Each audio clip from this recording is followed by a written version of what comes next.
Whether you're paving a small or large area, knowing how to cut your pavers is essential for a successful project. Hi, I'm Josh, and this is how to cut pavers. Let's get into it.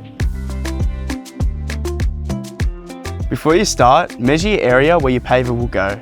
Accurate measurements are key to getting the perfect fit. The next step is to mark the paver to ensure you're cutting it to the correct size and shape. Place the paver on a flat, stable surface. Using a measuring tape or ruler, measure the length or the shape you need to cut in your paver. Once you've got your measurements, grab a marker and mark a straight line across the surface of the paver where the cut will be made.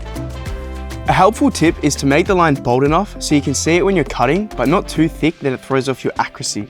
There are a couple of ways to cut pavers depending on the tools you have at hand. A handheld 230mm grinder fitted with a masonry disc works really well for most types of pavers. You can also use a brick bolster for less accurate, smaller jobs, or a wet saw if you're cutting multiple pavers and want precision cuts.